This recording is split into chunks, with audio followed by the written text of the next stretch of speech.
Hai everyone, gimana nih kabar kalian? Semoga kalian sehat selalu dan diberikan rezeki yang berkah ya.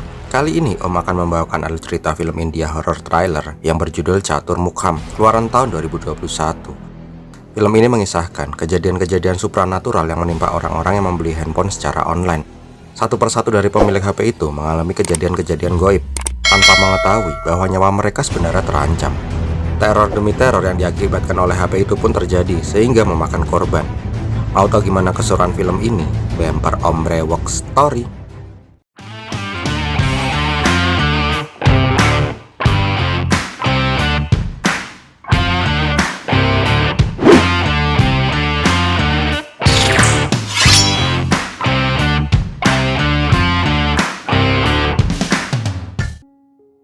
Awal kisah diperlihatkan seorang bapak-bapak berkumis yang sedang sendirian di rumah.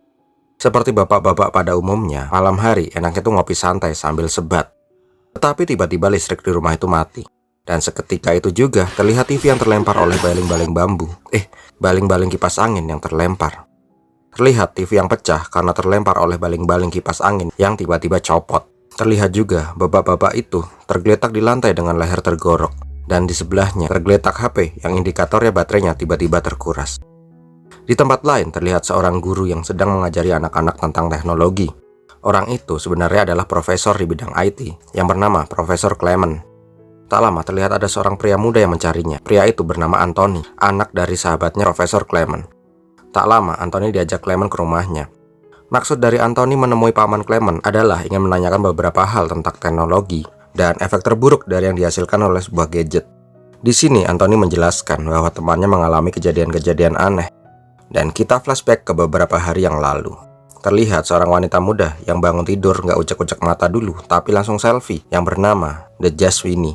Nah, karena Om suka belibet lidahnya kalau ngomong nama-nama yang susah gini, kita panggil aja Mbak ini Mbak Winnie ya. Winnie merupakan mitra bisnis Anthony di perusahaan CCTV-nya. Di sini terlihat bahwa Winnie merupakan orang yang selalu update di sosial media. Di tempat lain, Anthony menelponnya dan menanyakan bagaimana dengan tender pengadaan CCTV di rumah sakit yang sedang Winnie kerjakan. Winnie menjawab dia sedang dalam perjalanan ke rumah sakit itu. Tak lama muncul anak buah Anthony yang merangkap supir, satpam, OB, dan aspri yang bernama Banshir. Di tempat lain terlihat Winnie yang sudah sampai di rumah sakit. Dia langsung bergegas menemui Dr. Chandra untuk membicarakan tentang tender pengadaan CCTV di rumah sakit itu. Terlihat bahwa dokter itu menyukai Winnie yang melenuk. Sepulang dari rumah sakit, Winnie menjelaskan bahwa tender pengadaan rumah sakit itu goal. Jelas saja Anthony langsung girang karena itu merupakan jumlah yang sangat besar. Karena sudah menang tender, Winnie berniat kembali ke kampung halamannya untuk beberapa hari. Di rumah keluarganya, Winnie selalu ditanyakan oleh orang tuanya kapan dia akan segera menikah. Karena wanita seusianya di kampungnya sudah pada nikah. Tetapi Winnie mengelak bahwa di zaman modern seperti ini, wanita harus berkarir terlebih dahulu sebelum memutuskan untuk menikah. Malam harinya di kampung itu diadakan upacara pengusiran roh. Terlihat para dukun-dukun yang mencoba mengusir roh-roh yang memasuki anak-anak di sana. Winnie yang gila sosmed malah tidak menganggap upacara itu sebagai sesuatu yang sakral. Dia malah asik memfoto anak-anak yang dirasuki oleh roh. Ketika asik memfoto, salah satu dari anak itu ngamuk dan menampar tangan Winnie, sehingga HP-nya kecemplung di empang. Beberapa hari kemudian, Winnie yang sudah kembali ke Delhi memberitahu bahwa HP-nya saat ini lagi hancur dan sementara dia tidak bisa dihubungi. Banshir menyarankan kepada Winnie, sementara ini gunakanlah HP purba Nokia 3230 yang kalau jatuh, ubinnya yang hancur bukan HP-nya. Malam harinya, Winnie meminjam HP Anthony untuk mencari HP secara online. Di sini Banshir mengatakan, mending beli HP di toko aja, lebih mantep. Tetapi Anthony mengatakan, mending beli online aja lebih murah. Tak lama, Winnie menemukan sebuah HP merek lokal yang bermerek Lisa di flash sale. Tergiur dengan harga murahnya, Winnie terlihat bimbang apakah akan membeli HP itu atau merek yang lebih terkenal. Tetapi Anthony mengatakan beli aja HP itu dulu mumpung masih flash sale. Singkat cerita, akhirnya Winnie membeli HP itu. Setelah dia mengklik beli, tiba-tiba listrik kantor itu pun langsung mati. Keesokan harinya, paketnya pun datang. Tetapi pada saat akan menyeberang dan menghampiri mas kurir, Winnie hampir tertabrak motor. Nah, tanda-tanda nih. Singkat cerita, Winnie akhirnya membuka paket HP barunya itu. Hal pertama yang dia lakukan tentu saja langsung selfie. Tetapi ternyata kamera depan di HP itu tidaklah begitu bagus. Malam harinya, Winnie dan Anthony makan malam di pinggir jalan. Winnie mengatakan bahwa HP ini canggih karena dari beli sampai sekarang baterai di HP itu masih full tank. Tetapi keanehan kembali terjadi. Tiba-tiba tiang listrik di sebelah kedap-kedip ketika Winnie melakukan selfie. Dan tiba-tiba juga ada chat aneh dari nomor tidak dikenal di HP itu. Padahal HP itu belum dipasang SIM card. Malam harinya pada saat mengecas HP, tiba-tiba chargernya mengeluarkan percikan api. Jelas saja Winnie langsung ingin melepasnya, tetapi dia malah kesetrum. Dan muncul keanehan-keanehan. Keesokan harinya, Winnie kembali ke rumah sakit untuk mengawasi pemasangan CCTV di sana. Tak lama Dokter Chandra datang, dan tiba-tiba tangannya yang gatel langsung megang-megang pundak Winnie. Di sini Winnie langsung ngamuk dong, karena tubuh melenuknya dipegang-pegang oleh dokter itu. Ternyata dokter itu salah paham, karena dia mengira semalam Winnie mengirim emot lop lop lop lop. Winnie merasa sama sekali tidak pernah mengirim chat ke Dokter Chandra, apalagi dengan emot lop lop lop lop. Di dalam mobil, Winnie menjelaskan kepada Anthony bahwa dia sama sekali tidak pernah mengirim chat ke Dokter Chandra. Di sini, Anthony menganggap itu mungkin hanya bug software di HP baru itu dan menyarankan Winnie untuk melakukan retur saja. Tetapi pada saat dia akan meretur HP itu, ternyata HP itu tidak bisa diretur. Akhirnya, Winnie ke counter HP untuk mengecek bila saja ada software yang ngebug di HP itu. Tetapi mas-mas di counter mengatakan bahwa HP itu normal. Akhirnya, Winnie membeli satu lagi HP untuk sementara agar kejadian tempo hari tidak terulang lagi. Malam harinya, ketika Winnie sedang bobo, tiba-tiba ada panggilan masuk dari ibunya. Tetapi pada saat diangkat, hanya muncul suara-suara aneh di HP itu. Dan anehnya lagi, seharusnya di HP itu sudah tidak ada SIM cardnya, tetapi entah mengapa kok ada SIM card di sana. Pada saat Winnie hendak kembali mengambil SIM cardnya, tiba-tiba HP itu mengeluarkan cahaya, seolah-olah HP itu sedang meng-screening Winnie. Karena terjadi keanehan akhir-akhir ini, Winnie akhirnya pulang ke kampung. Di sini, Winnie yang sedang nongkrong di pinggir empang melihat anak yang sebelumnya kerasukan roh. Tiba-tiba, anak itu langsung memandang Winnie dengan pandangan sinis. Tak lama, Winnie yang merasa ada yang aneh di HP itu langsung mencoba membuang HP itu ke empang. Tetapi sesampainya di rumah, tangan Winnie tiba-tiba mengeluarkan bintik merah. Ibunya jelas saja langsung memberikan salep gatal. Tak lama, ada tetangganya mengembalikan HP Winnie yang sebelumnya dibuang di empang. Anehnya, HP itu masih kering, dan tetangganya mengatakan bahwa dia menemukan HP itu tergeletak di sebelah empang. Dan yang anehnya lagi, pada saat Winnie menerima HP itu, bercak merah di tangannya tiba-tiba hilang. Merasa HP itu sangat mengerikan, Winnie kembali mencoba menghancurkannya dengan memasukkannya ke mesin cuci. Tetapi emang HP itu bandel, dia masih aja hidup. Malam harinya, pada saat pulang dari kampung, Winnie yang masih penasaran dengan sengaja membuang HP itu di jalan, berharap HP itu clean the space. Tetapi keanehan kembali terjadi. Tiba-tiba turun hujan yang sangat lebat, dan HP itu berbunyi, tulit-tulit-tulit-tulit gitu. Nah, pas Winnie akan mengambil HP itu di jalan, terasa HP itu sangat berat di tangannya. Dan sialnya lagi, tangannya seperti tersangkut di HP itu. Hampir saja dia tertabrak truk. Untungnya, sebelum dia ditabrak, entah mengapa tubuhnya langsung terpental. Jelas saja mengalami kejadian yang sangat janggal itu, dia langsung lari pulang ke apartemennya. Nah, keanehan kembali terjadi, tangannya kembali mengeluarkan bintik-bintik merah. Di sini dia menyadari bahwa semua ini diakibatkan oleh HP terkutuk itu. Dan benar saja, ketika Winnie kembali mengambil HP itu, bintik-bintik merah di tangannya langsung hilang. Sesampainya di kamar, merasa HP itu adalah biang masalahnya. Dia mencoba menghancurkannya menggunakan palu. Tetapi keanehan kembali terjadi. Kali ini tiba-tiba wajahnya mengeluarkan darah, sama persis seperti retakan di HP itu. Akhirnya Winnie mencari di mbah Google tentang kejadian aneh-aneh yang dialaminya, tetapi tidak ada artikel yang membahas itu. Bahkan Winnie mencoba ke dokter, tetapi dokter tidak bisa menemukan apa yang janggal dari tubuh Winnie. Dan akhirnya Banser membawa Winnie ke dukun dan menceritakan semuanya. Di sini dukun malah menertawakan Winnie karena ternyata hantu zaman sekarang sudah mengikuti perkembangan zaman. Singkat cerita, sang dukun melakukan ritual pemindahan roh di HP itu ke dalam telur. Nah, ini kok sama ya kayak dukun di Indonesia. Tetapi di sini kembali terjadi keanehan. Pintu kulkas tiba-tiba ngeplak kepala Banser. Dan semua alat elektronik di situ langsung berbunyi. Dan yang lebih ngeri lagi, telur yang digunakan sebagai mediasi tiba-tiba memunculkan bercak darah. Sepulang dari dukun, Winnie mencoba mengecek kontak dari HP itu. Ternyata di HP itu terdapat nomor telepon dari penjual HP itu. Nggak pakai lama, dia mencoba menghubungi nomor itu. Di rumahnya, Philip mengatakan bahwa HP itu tidak bisa diretur dan tidak bisa menerima komplainan. Setelah itu, keanehan terjadi di rumah Philip. Kembali, alat-alat elektronik di sana menjadi menggila. Pada saat hendak kabur, tiba-tiba HP Lisa yang dia miliki langsung lompat ke badannya. Sehingga Philip langsung tewas karena kena serangan jantung. Setelah Philip tewas, diperlihatkan juga HP itu tiba-tiba langsung hancur seperti di kejadian di awal film. Keesokan harinya, Anthony dan Winnie pergi ke rumah Philip, tetapi yang dia temukan malah jenazah Philip yang sudah terbujur kaku. Di sini, Winnie kembali menyadari bahwa Philip ternyata memiliki HP Lisa juga. Malam harinya, Winnie mencoba mencari informasi di Facebook milik Philip, tetapi dia tidak menemukan sesuatu yang aneh. Tak lama pada saat dia melihat wallpaper di HP-nya, dia menyadari sesuatu. Ternyata hasil foto selfie dan objek aslinya berbeda. Muncul angka 21 di foto selfie-nya. Dia langsung mencoba mengecek foto Philip. Winnie kemudian menemukan keanehan. Di sana juga muncul nomor-nomor tersembunyi di foto Philip. Untuk membuktikannya, Winnie kembali berselfie. Dan ternyata benar muncul angka 16 di layar HP, sedangkan di objek aslinya tidak ada. Pada saat perjalanan pulang, Winnie akhirnya menyadari sesuatu. Angka-angka dari foto Philip itu adalah angka yang menandakan hari sebelum kematiannya. Dan angka 21 di foto Winnie itu adalah hari pertama dia menerima HP itu. Dan angka 16 di fotonya karena dia sudah 5 hari semenjak dia menggunakan HP itu. Ketika dia kembali berselfie, muncul angka 15 karena malam itu sudah melewati jam 12 malam. Dia menyadari itu adalah hitungan mundur dan ketika angkanya menjadi 0 berarti dia akan mati. Nah, akhirnya kita sampai di masa kini, di mana Anthony menanyakan semuanya keanehan itu ke Profesor Clement. Di sini, Clement menganggap itu hanyalah halusinasi Winnie saja, karena sampai saat ini, tidak ada teknologi yang bisa menyebabkan kekacauan seperti itu. Beberapa hari kemudian, Winnie mengetahui pembeli HP Lisa yang lain. Dia mencoba mencari tahu apakah pemilik HP Lisa yang lain itu juga mengalami kejadian aneh sepertinya. Dan pemilik HP Lisa yang ditemuinya adalah Ahmad Firoz, seorang pelukis muda. Di sini, Ahmad mengatakan bahwa dia tidak mengalami hal-hal aneh ketika menggunakan HP itu. Winnie menanyakan, apakah kau mengalami keluar bintik merah ketika jauh dari HP?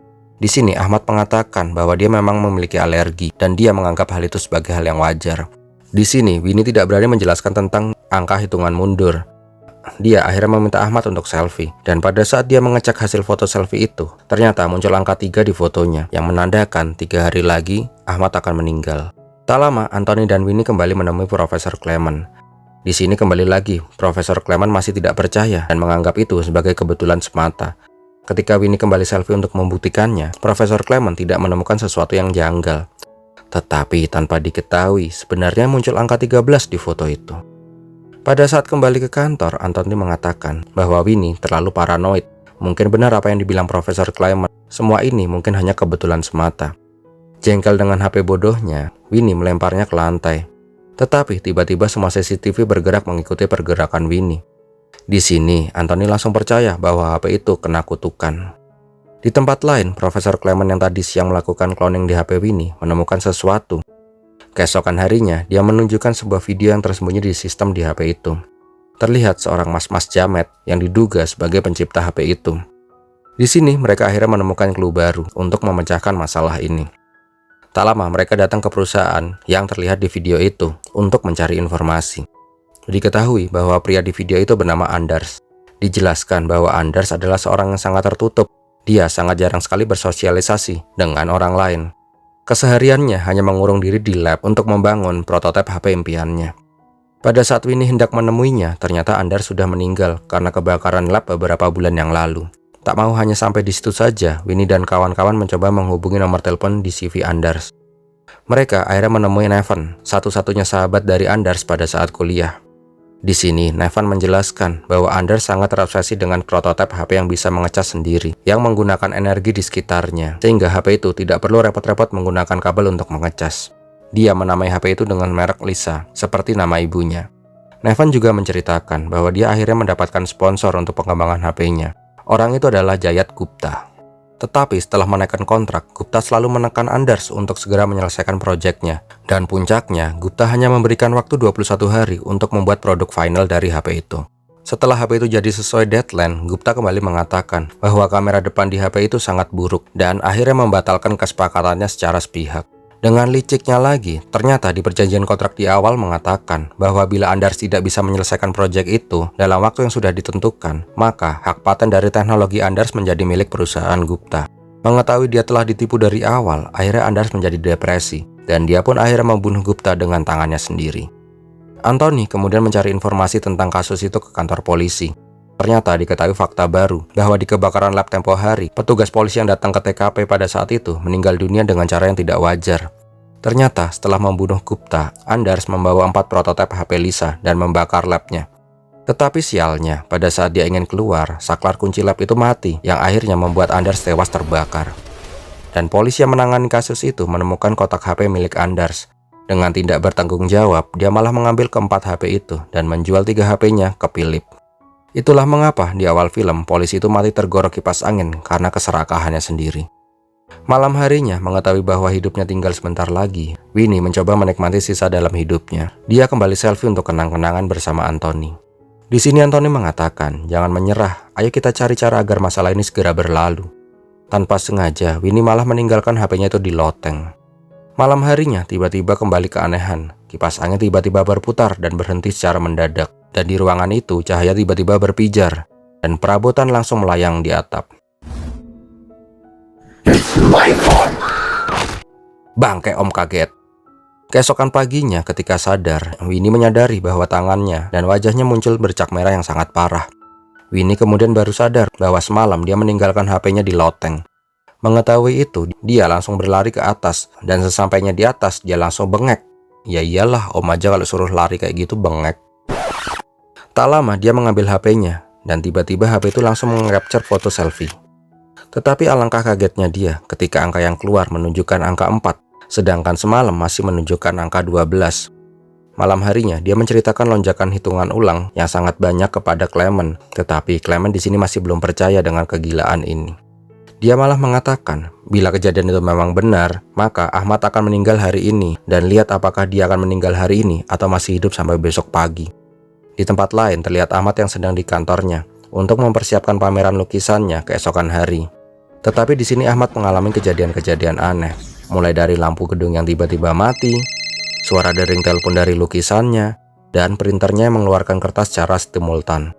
Di ruangannya pun terlihat stylus yang tiba-tiba mengelinding ke bawah, dan tiba-tiba tangannya bergerak sendiri sehingga mencekiknya. Karena kejadian itu, Ahmad terjatuh tepas di atas stylus yang tiba-tiba berdiri sendiri. Tak lama, AC ruangan itu pun menyala. Beberapa waktu kemudian, Winnie dan Clement datang ke gedung itu. Tetapi di sini malah mereka menemukan jasad Ahmad yang sudah membeku dan HP Lisa yang sudah rusak di sebelahnya. Dan mulai saat itulah Clement akhirnya percaya. Keesokan harinya, Winnie kembali ke kampungnya karena dia merasa ajalnya tinggal sebentar lagi. Dia ingin menghabiskan waktu bersama keluarganya.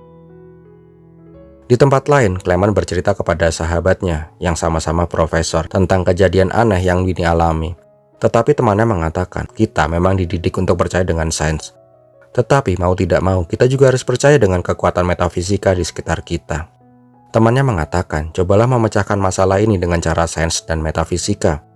Singkat cerita, Clement akhirnya pulang, tetapi ketika di lift, tiba-tiba sinyal HP-nya hilang. Siang harinya dia menjelaskan dia memiliki fakta baru ketika tadi dia kehilangan sinyal pada saat dia di lift. Dia menyimpulkan bahwa roh dalam HP itu bersinkronisasi dengan sinyal digital. Nah, mengapa kok perhitungan mundur dari 12 langsung ke 4? Karena di tempat ini daya magnetis sinyalnya sangat tinggi sehingga menyebabkan anomali sinyal yang terganggu. Dia kemudian mengatakan bila energi magnetik bisa membuat waktu perhitungan mundur menjadi melompat, kita bisa membuat kebalikannya agar waktu bisa menjadi maju. Clement kemudian menjelaskan tentang hukum Faraday. Nah, siapa nih yang anak fisika? Bisa dijelaskan detailnya soal hukum Faraday? Tulis di kolom komentar ya. Nah, intinya, hukum Faraday adalah membuat ruangan yang tidak bisa ditembus oleh medan listrik apapun, sehingga sinyal pun tidak bisa masuk. Clement langsung mempraktekkannya dengan memasukkan HP Lisa ke dalam microwave dan dibungkus aluminium foil. Dia juga mematikan aliran listrik untuk melihat apakah teorinya benar atau tidak. Keesokan harinya, ternyata tubuh Winnie tidak mengeluarkan bercak merah, tetapi tiba-tiba listrik kembali hidup dengan sendirinya, dan microwave itu tiba-tiba terbuka. Kemudian muncullah sosok energi yang menyerupai seseorang. Tak lama, Clement menyuruh Winnie untuk selfie. Ternyata teorinya benar, angka yang sebelumnya 1 sekarang menjadi 2. Anthony mengatakan, kalau begitu, ayo masukkan HP laknat itu ke microwave dan buang ke laut. Di sini Clement mengatakan bahwa hal itu tidak akan efektif karena microwave hanya bisa menampung energi selama 1 malam. Setelah itu, energi di dalam akan merembes keluar. Di sini Clement akhirnya meminta bantuan sahabatnya untuk membuatkan tabung Faraday yang bisa menyegel sinyal selamanya. Tetapi masalah baru muncul. Tabung Faraday merupakan barang yang sangat sulit ditemukan di India. Misalnya mereka memberi dari luar negeri, pasti akan memakan waktu yang cukup lama. Di sini Clement mengatakan bahwa ada temannya yang bisa membuat tabung Faraday secara ilegal. Singkat cerita, mereka memesan dibuatkan tabung Faraday kepada temannya. Dan keesokan malamnya, mereka bergegas untuk ke bengkel agar bisa segera memasukkan HP laknat itu ke tabung Faraday. Tetapi di tengah jalan kembali terjadi keanehan, seolah-olah tahu HP itu bakal disegel. Tiba-tiba tiang listrik di jalan ambruk dan hampir menimpa mobil mereka. Sesampainya di bengkel, HP itu kembali berulah dengan membajak mobil Anthony, sehingga Winnie tertabrak. Untungnya Winnie cuma pincang-pincang aja, nggak sampai mati. Melihat itu, Clement meminta Winnie segera memasukkan HP itu ke tabung Faraday. Tetapi di dalam bengkel, pintu tiba-tiba tertutup dan mesin jahit tiba-tiba hidup, sehingga HP itu pun terlempar keluar karena terpental oleh komponen dari mesin jahit. Beberapa saat kemudian, lampu tiba-tiba mati. Wah, serem nih, dah nih. Di sini, Winnie yang kegelapan langsung mengeluarkan lightsaber-nya. Tetapi Lisa kembali berulah. Kabel listrik tiba-tiba tercabut dan bergerak sendiri, dan hampir saja membunuh Winnie. Untungnya kabelnya nggak sampai. Singkat cerita, Anthony berhasil mendobrak pintu dan menyelamatkan Winnie. Di luar, Winnie dan kawan-kawan melihat HP laknat itu bergerak sendiri. Ketika hendak menangkapnya, tiba-tiba tiang BTS di sebelah bengkel ambruk dan menimpa bengkel itu. Dan anehnya, Om gak habis pikir, kok tiang BTS itu bisa ngeluarin air, padahal di luar nggak hujan. Baru tahu tiang BTS bisa pipis. Alhasil, air itu menjadi konduktor listrik di sana. Ketika hendak melangkah, Anthony tiba-tiba terpental karena kesetrum. Akhirnya, hanya Winnie yang bisa menyelamatkan hidupnya sendiri. Dengan susah payah, Winnie akhirnya bisa menyalakan genset. Ketika hendak mendekati tabung Faraday, tiba-tiba tangannya tertancap mata bor. Duh, liatnya aja ngilunyir. Sedangkan Anthony dan Clement tidak bisa menolongnya karena terhalang air yang beraliran listrik.